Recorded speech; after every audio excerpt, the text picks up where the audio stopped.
Hey everyone, welcome to another episode of your favorite podcast coaches, Flossie and Nikki with the Assumption Effect. Today is 3P or not to be? That is the question. We're going to give you a rundown of third parties, what they are, how they're created, and how you can uncreate them. Exactamundo. So on this 3P or not to be episode, what is a third party? A lot of people ask that, especially if they're new to the manifestation community. What is a 3P? What is a third party? So a third party is anyone or anything that you see as a nuisance or an interference in your manifestation. It can be a romantic love interest of your specific person. It could be family or friends of a specific person or anything else that you're manifesting. If you're manifesting money, maybe the third party is a bank. Maybe the third party is an annoying other employee or coworker or someone in the HR department that seems to be thwarting your every effort to switch departments, get a raise or whatever. So it just seems to be anyone or anything that appears to be conflicting with, disturbing, frolicking in and fucking up your manifestation, for lack of a way to put it. It's like they're in your way. You feel like they're in your way, they're a nuisance, they're a hindrance. And ultimately they're your manifestation, which is what we're going to talk about. What would you say, Nikki? Yeah, I totally agree. And, how do we create these third parties? Well, most of the time we do it unconsciously, and it's from the same way we create anything else. It's our dominant thoughts and assumptions, right? So maybe we've had experiences or heard stories or whatever. There can be a million different ways you can create a third party. So, most of the time people don't break that habit. They don't find manifestation. They don't change their mindset to eliminate having third parties. So they just keep this perpetual roller coaster Ferris wheel. That's what I'm looking for. That just keeps going round and round and round. They keep experiencing the same BS. And third parties to anybody could show up as, a spouse cheating on them. And then it could be like issues at work and then family interference and maybe a three-way friendship. Like it can manifest in so many different ways. It just really depends why you in particular may have this dominant thought about having third parties. Some people just have a dominant assumption that they're drawn to drama or that people don't value them or they're not valued as an employee, and they will experience that across multiple things with multiple third parties.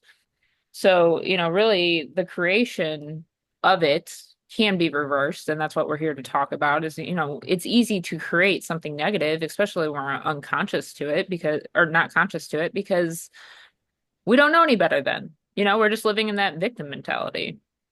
Well, and a lot of times, to be honest with you, like we just assign meanings that don't work for us in general. And creating a third party can start fairly innocently. And, whether it be someone has like a relationship pattern with, their romantic relationships, you can have a friendship pattern, you can have patterns that you experience at work. Like if you're just feel like you have the same thing over and over again. I've had clients who their third party was essentially their partners choosing something other than them, whether it was a career, whether it was like family, like choosing family or friends over them. It just was like they were always choosing somebody, that's what it seemed like, over them. And so they just had like different types of third parties. But at the end of the day, some of it is just how we look at things and then ultimately have negative thinking. If you see your specific person talking to a girl who works in a store, I wouldn't automatically start thinking that he's trying to get that girl's number or that he's talking to her in any way, shape, or form that would be for something that wouldn't be for a good reason. Maybe he's talking to her about something they sell there because he's thinking of buying you a present. I think that would be a lot better thing to assume than he's talking to her because he's interested in trying to get a phone number. And so, sometimes our fears and anxieties and just insecurities end up coming out into the 3D in ways that we don't prefer. If we're constantly thinking, well, he's interested in someone else, he's interested in someone else, or my employer doesn't like me, they're going to pick other people over me, and then you manifest someone else that they're picking over you. That is creating of a third party. The good thing is, though, is that you can learn to recognize these negative mindsets of yours, how you're creating them in the first place, and then things that you can do to like literally stick them in the trash where they belong. Yep. Yep. So it's as simple as changing your dominant thoughts and assumptions. And yes, I say simple because it is simple. It's only as hard as you make it.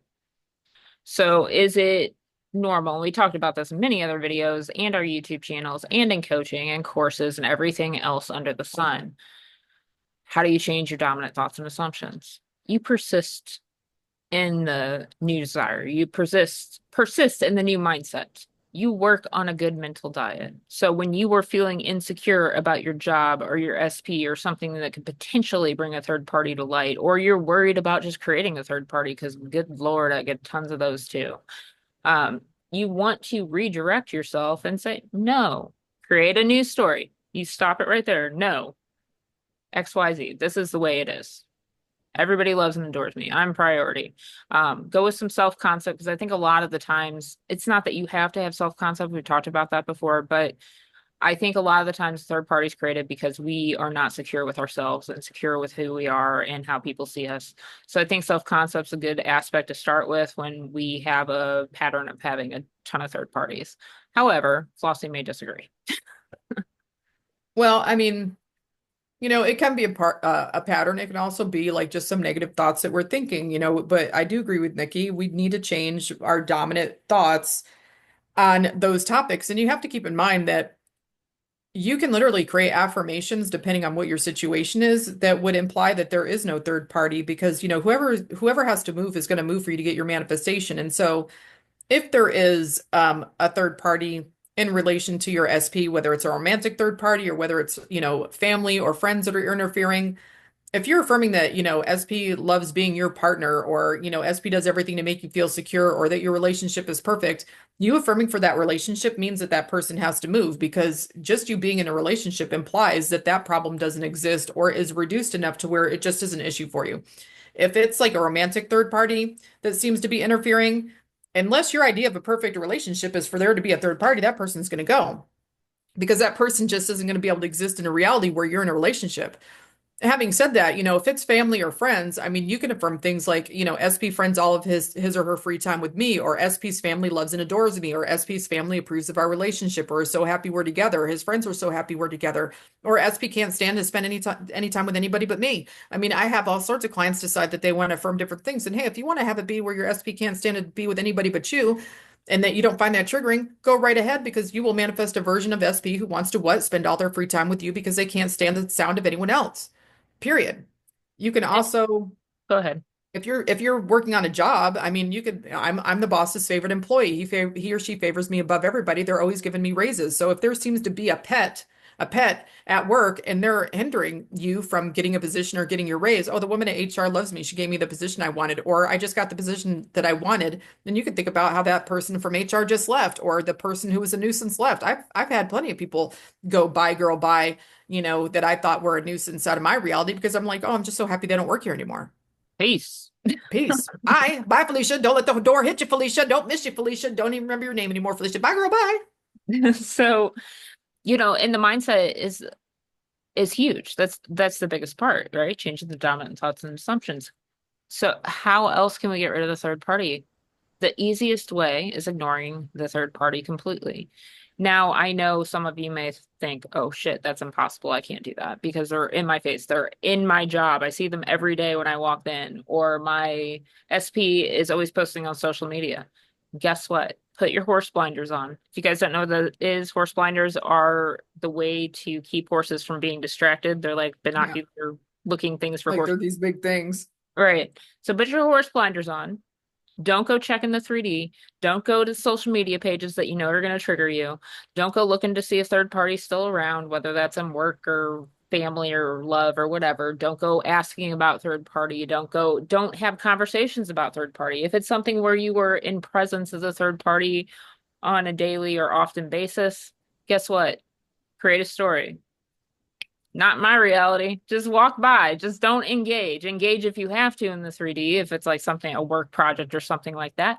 But don't give it a second thought. Because guess whose reality it is? It's not their fucking reality. It is your reality. So you have to remember who is on top here. Is it you or them? You're giving them so much focus that you should be giving on yourself, your SP, your job, and other things. I get clients all the time that come to me and they obsess over the third fucking party. Stop. You're literally strangling your manifestation because you're so focused on your coworker. You're so focused on your sister being the favorite, or you're so focused on your SP potentially liking other girls' photos. If you stop giving it attention in the 3D, ignoring it doesn't mean, pretend it never existed. I mean, you can, but like if somebody brings it up, don't be like, who? When you know damn well who. Don't be stupid about it. But at the same time, that was mean. Don't be yeah, stupid about it. I'm just gonna use it. Don't be stupid about it. So, but still ignore it in a way to where it makes you unbothered. Create a story that works for you. If you have to see that person every day, guess what? She's leaving. She's out the door any minute now. She's moved to Timbuktu. I don't care where you're putting her. She's moved to Iceland. Wherever you want her to go or him, make them go. But create a story that works for you and do your best to ignore it in the 3D. Don't go searching for things because guess what? If you're searching, you have the idea and you're just reinforcing it and you're going to bring it to light and it's going to solidify your dominant thoughts and assumptions into this negative mindset that you don't want. Well, there's a reason why there's an expression like seek and ye shall find, because when you go digging for something, you have the assumption you're going to find it, and guess what you do? So, I made a video not too long ago where I literally talked about the dog dookie analogy, and what it is it's like you ignoring the buffoonery in the 3D reality. You're ignoring the shit in the 3D reality. If you see dog poop on the sidewalk, are you going to like step over it and basically ignore its presence, or are you going to choose to frolic in it, play in it, and cover yourself in it? Absolutely not. So you're just going to step over it like what? You don't give a shit about the shit and move forward. Having said that, Nikki was saying that you could create a story that works for you. You can assign meanings that work for you. You can choose to like basically not put your focus on it. I was mentioning earlier that you can affirm that you actually have what you want, which would what imply that that problem doesn't exist. We also can write one of Nikki's FU letters followed by one of my command letters. Even if there is a romantic third party and you write this individual an FU letter about what you'd want to say to their face, how you're thinking, how you feel about manifesting it in your reality, and then you destroy it, using one of Nikki's FU letters, and then you write a command letter that like your 3D reality is the way that it is, or to that person that they're just not existing. Guess what? That is going to help you get rid of the old story and help to, convince your mind that this, nuisance no longer ceases to exist in your reality. Like it'll just go away because it just will not exist. It will go away. It'll cease to exist. Um, an example that would be like, you know, dear X or dear so and so. I'm really frustrated that you're in my 3D reality. I'm so angry that you have shown up. SP is mine. He belongs to me. You're interfering with my relationship. I feel so like not worthy, not chosen, and I'm really pissed as hell that I manifested you in my reality. I mean, obviously the letter would probably be much longer, depending if you know that person or not. Or I mean, it can be written to family members, anyone. It can just even coworkers, whatever. And then if it's someone that is like you want them to move on, like dear person, you are literally no longer my 3D reality. The fact is that you have moved the fuck on out of my 3D reality. You and SP don't talk anymore. You and SP aren't friends anymore. You've lost SP's number.